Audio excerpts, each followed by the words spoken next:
সুপ্ৰভাত বন্ধু বান্ধৱীসকল সকলোকে স্বাগতম জনাইছোঁ মই গাঁৱলীয়া বোৱাৰী স্বপ্নাৰ অন্য এটা ব্লগলৈ। আশা কৰোঁ আপোনালোক সকলো নিশ্চয় বহুত বেছি ভালে আছে নহয়নে বাৰু। ইপিনে গৰমটো বহুত বেছি হৈছে দেই, সকলোৱে যাতে ভালে কুশলে থাকে আৰু। ইফালে আমাৰ এওঁলোকে ভাবিলে বোলে আজি পুখুৰী গাঁতটোতে মাছ কেইটামান ধৰোঁ বুলিয়ে এয়া পথাৰলৈ আহিলে, ময়ো আহিলোঁ। ইফালে আকৌ বাৰীতে চেংমৰা কেইডালমান হৈ আছিলে, ভাবিলোঁ আজি চেংমৰা কেইডালকে কাটি নি বনাওঁ। মই যেতিয়া চেংমৰা বনাম আপোনালোকনো কেনেকৈ নেদেখুৱাকৈ থাকোঁ নহয়নে বাৰু। হয়তো বহুতে চিনি পায় আৰু বহুতে চিনি নাপাবও পাৰে। আজি যিসকলে চিনি নাপায় তেওঁলোকৰ কাৰণে আজি এই ভিডিঅ'টো দেই। মই এয়া দেখিছেনে চেংমৰা কেনেকুৱা জেগাত হয় জানেনে, অলপমান জেকা আৰু ৰ'দ কমকৈ পৰা জেগাতহে হয়। আকৌ এবিধ দৰৱীও হয় চেংমৰা পাতো বেলেগ ধৰণৰ কামত আহে। চেংমৰাখিনি মই ধুই মেলি আনিলোঁ আৰু এয়া চেংমৰা গাটোত এনেকৈ এয়া কাঁইট থাকে, এই কাঁইটখিনি গুচাই ল'ব লাগিব। এনেকৈ কটাৰীয়ে মই এই কাঁইটখিনি গুচাই লৈছোঁ, ভালকৈ গুচাই ল'ব লাগিব আৰু পখিলাতে মই পৰিষ্কাৰকৈ ধুই লৈছোঁ।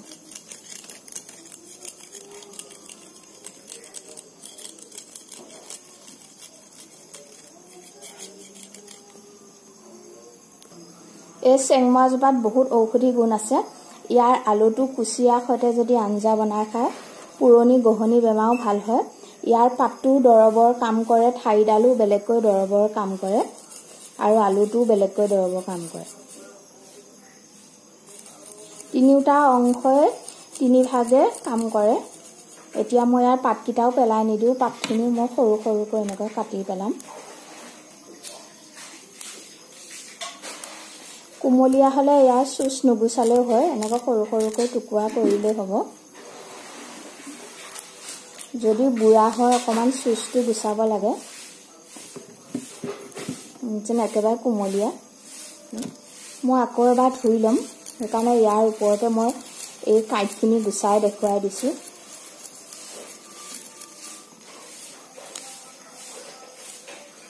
এনেকৈ সৰু সৰুকৈ টুকুৰা কৰিলেই হ'ল।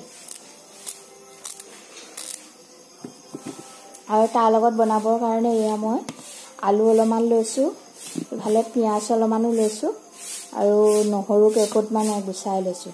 আপোনালোকে আলু দিবও পাৰে আৰু নিদিলেও কথা নাই।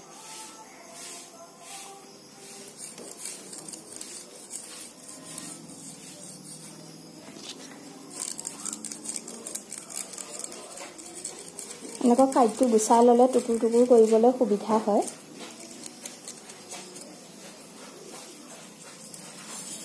যদি অকণমান বুঢ়া যেন পায় এনেকৈ ইয়াৰ চুচটো গুচাই ল'ব।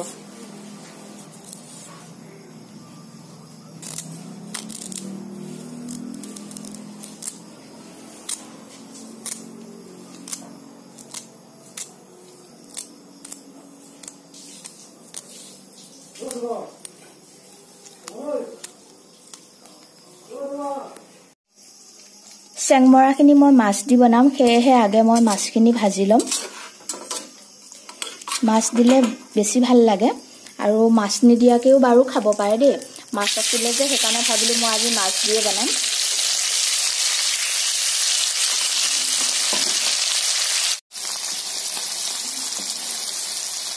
হালধি অলপমান দি দিছোঁ। মই মাছ ভাজিলে হালধিটো মাছৰ ওপৰতহে দি লওঁ এনেদৰে। আৰু তেলতে মই নিমখ দি দিলোঁ।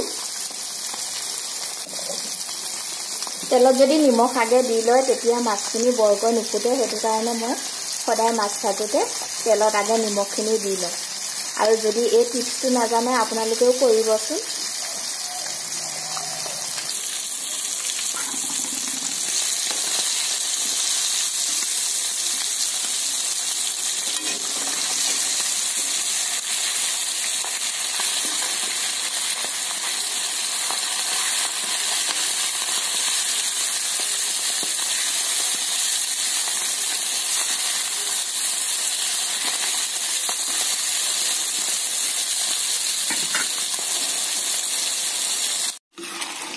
আৰু দালি অকণমান বনাইছোঁ, মচুৰ দালি হয়।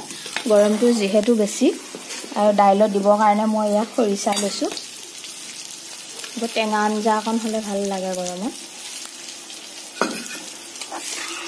দাইলত এনেকৈ খৰিচা দি খালে বহুত ভাল লাগে।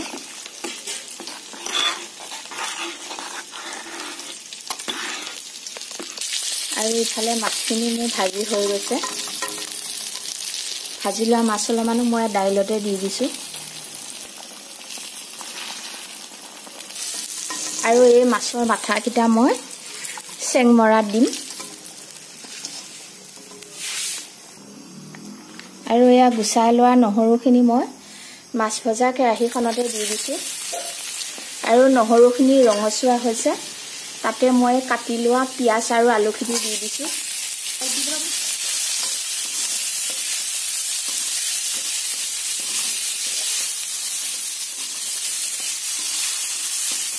আৰু মোৰ এয়া খৰিচা দিয়া দালিখিনিও হৈ গ'লগৈ। এতিয়া মই গেছটো অফ কৰি দিওঁ। আলুখিনি অকণমান ৰঙচুৱাকৈ ভাজি ল'লোঁ। আৰু কাটি লোৱা চেংমৰাখিনি মই ইয়াতে দি দিছোঁ। নিমখ অকণমান কমকৈ দিছোঁ মাছ ভাজোঁতে নিমখ দিয়াৰ কাৰণে। আৰু অলপমান হালধি দি দিছোঁ।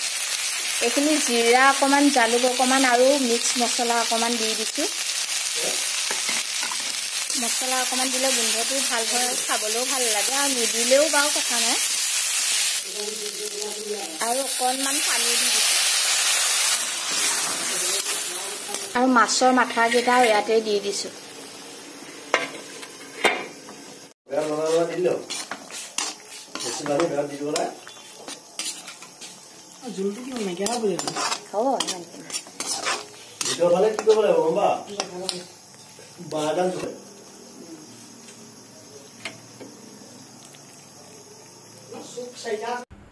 মোৰ চেংমৰা ভাজিখন ৰেডি হৈ গ'ল।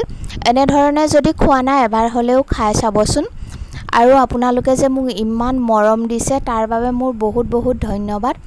লাহে লাহে মোৰ পৰিয়ালটিও ডাঙৰ হৈ গৈ আছে। এনেকৈ আপোনালোকে সকলোৱে মৰম কৰিব, আশীৰ্বাদ কৰিব, মই যাতে আৰু আগুৱাই গৈ থাকিব পাৰোঁ। যিসকল ভিউ আছে মোৰ চেনেলটো ছাবস্ক্ৰাইব কৰা নাই, ছাবস্ক্ৰাইব কৰি ল'ব। আজিলৈ আহোঁ, বাই।